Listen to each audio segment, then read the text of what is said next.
Здравейте! Днес темата, по която ще ви говоря, е за символичното кръвосмешение според биодекодирането.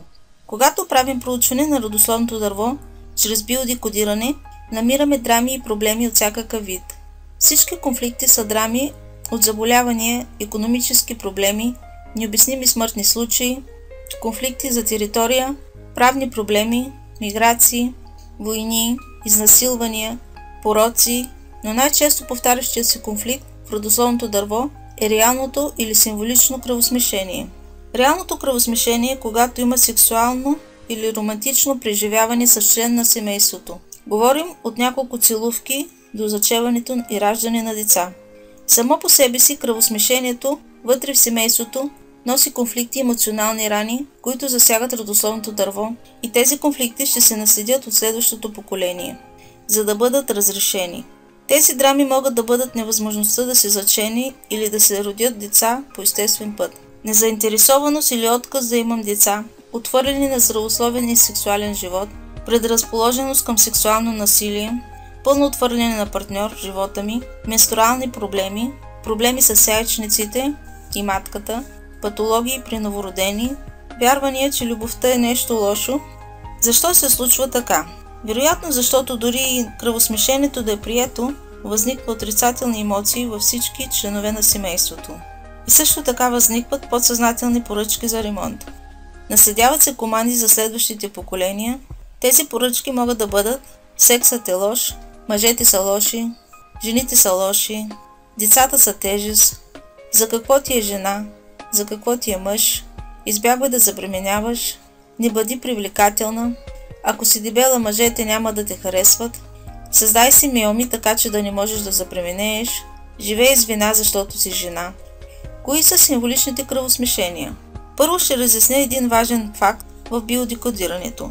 Нашето подсъзнание е много невинно и не разбира от шеги.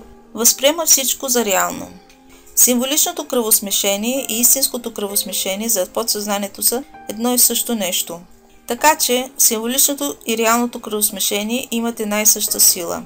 Символичното кръвосмешение възниква, когато съм двойник на партньорът ми, или съм двойник на майката на партньорът ми, или на бащата на партньорът ми, или на някой от братята и сестрите на партньорът ми. И обратно, партньорът ми е двойник или е двойник на член от семейството ми. Подсъзнанието първо ни кара да се влюбим в човек, който ни изглежда познат, въпреки че е напълно чужд за семейството ни. След като формализирам отношенията си с такъв човек, се оказва, че не мога да забременея, или ми излизат миоми, или проблеми на матката, или имам проблеми с овулацията, или партньора ми също има проблеми и нашия сексуален живот изчезва. Но интересното е, че с течение на времето чувствам, че ми е все по-трудно да се отделя от партньора си.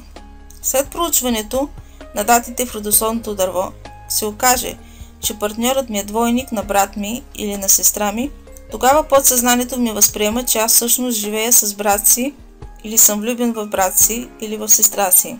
Следователно активира емоцията, че това е нещо забранено, че не мога да правя това с брат си, и автоматично дава команда на тялото ми и забранява всякакъв сексуален контакт.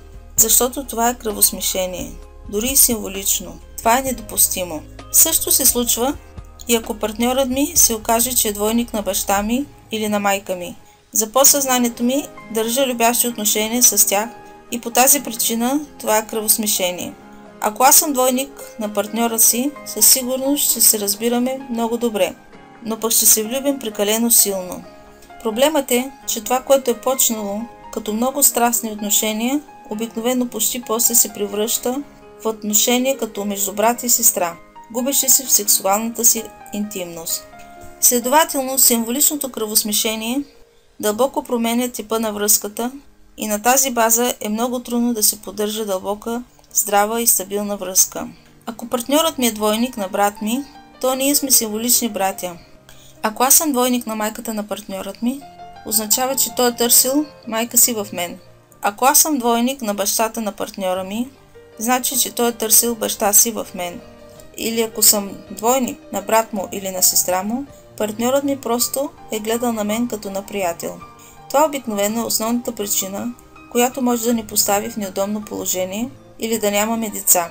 Също така се случва, че можеш да бъдеш в символично кръвосмешение с партньора си и всичко да върви добре, да имате деца, няма проблеми, всичко продължава нормално. Но когато децата ви пораснат, много вероятно е те да не искат да имат деца или да не могат да имат деца. Също така, да не могат да имат стабилен партньор или ще имат сексуални проблеми. От голямо значение е да направите родословното си дърво чрез биодекодирането, за да проверите и за да изчистите всички кръвосмешения и за да нямате проблеми в любовния си и репродуктивен живот. Това беше обяснението ми за символичното кръвосмешение. Иличка Маринова, терапевт по бионевроемоция и биодекодиране. Благодаря ви за вниманието.